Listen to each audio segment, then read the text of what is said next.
So let's take a second and talk about DBT. DBT stands for Dialectical Behavioral Therapy. Dialectics is basically holding two pieces of information or two understandings at the same time that might feel contradictory. So you might like the phrase, more than two things can be true at the same time. So dialectics is understanding that something can be hard, but I can also do it at the same exact time. Like we can do hard things. So a lot of the practice in dialectical behavioral therapy are a number of skills that you learn and you practice. It's a combination of group skills as well as individual therapy that you pair together. DBT works incredibly well with folks who are going through bipolar or folks who have been diagnosed with some kind of a personality disorder.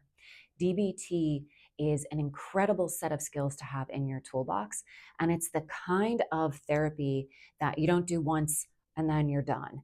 It's also not the kind of therapy where if you hear group therapy and you say, oh, I don't want to go into a group and have everybody trauma dump in a circle, that's going to be triggering for me.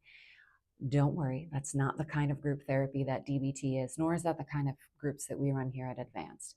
DBT is the kind of groups where you come together, you learn a very specific, discrete skill, and you work on it and practice it in that group. You share examples, you maybe even get worksheets, or sometimes you might even go outside. So for example, one of them is called opposite action. I love opposite action. It's one of my personal favorites.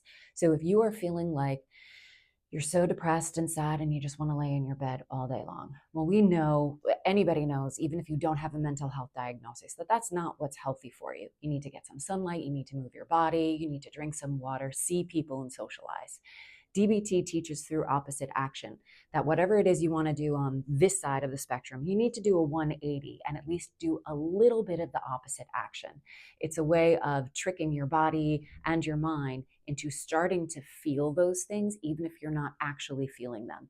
It's almost a manual override for your brain, for your neurotransmitters, for everything that's in your body. So you do the opposite action. You get out of bed, you chug a glass of water, and you walk around the block. You get outside, you move your body, and then you come back in and you assess, how am I feeling right now that I forced myself to do the opposite action as compared to when I was laying in bed and I didn't want to do any of those things?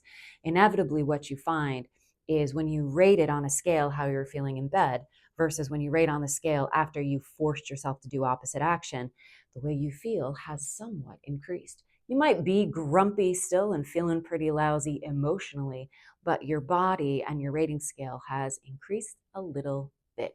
That's the practice of DBT. And that's just one of the skills. There's actually a whole menu of skills in DBT that are based on the opposite actions or based on a menu of really great skills that help when you have those diagnoses and when you're working with a collection of those symptoms and those behaviors. I hope that gives you at least one small idea of how DBT can help you improve your life. Again, even if you don't have those diagnoses, you don't need to have a bipolar diagnosis. You don't need to have a personality disorder to benefit from the skills of DBT. I will tell you, I practice opposite action quite a lot, and it gets me out of a funk and it makes me feel better. So I encourage you to come on in and try DBT groups with us and see how it helps you improve your life.